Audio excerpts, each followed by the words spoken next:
In this lesson, we want to create this such a nice example that you can learn a lot.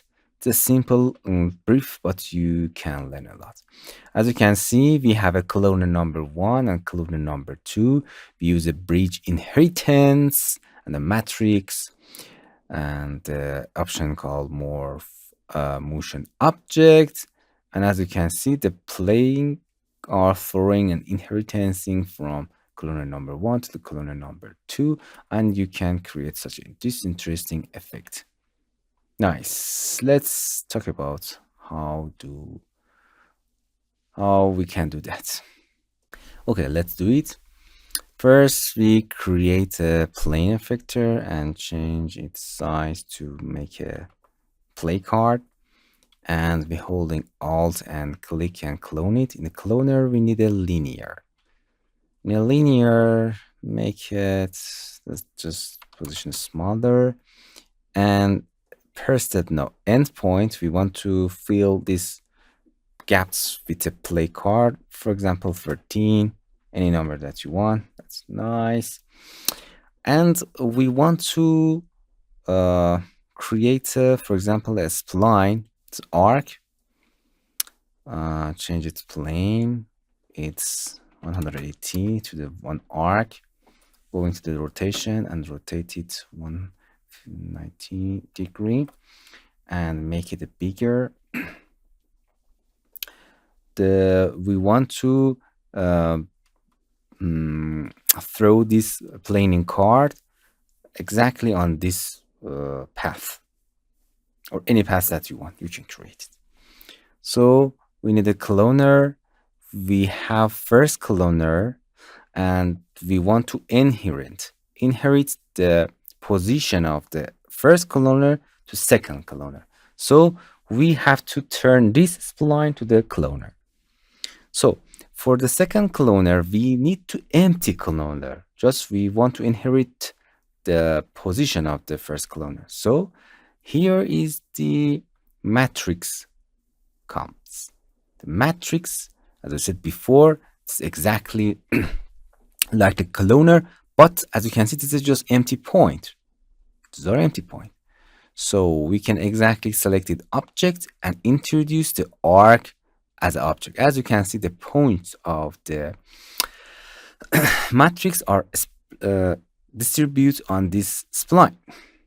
And in a distribution, we want to make it even and exactly 30 points. That is exactly the count of our card in the first cloner. So we want to use a inheritance effector to inherit the position and the rotation of this, transform properties of this first cloner to the second cloner. So we select the cloner and effector inheritance. In inheritance, we define the first cloner, the first wave, the first part is in its effector. And if you go to the inheritance, it's asks you, okay, I identify our first cloner. What is the second cloner that you want to inherit to that? It's an our matrix. Nice. But as you can see, if you select a field and spherical, for example, as you can see, if we reach that, it's going up. It's going up because it's turning the parameter. We don't understand what are you doing. But in effector, we have to activate the morph motion object. If you turn it on, as you can see, it's automatically inherent the position of this to that line. Inherit from that. Boom. Nice. Okay, this is simple example. You can change the position, use another effector, step, random, and anything that you want. This is our fall-off. As you can see, if we you can, for example, choose spherical.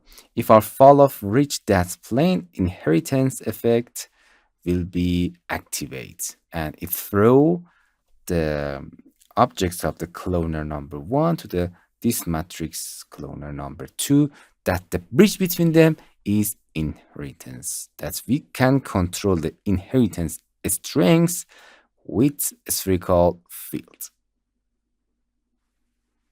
Hello my friends, to continue these tutorials on YouTube, subscribe us, like us, and hit the bell icon. And now you will be alerted about all of the amazing videos that we release.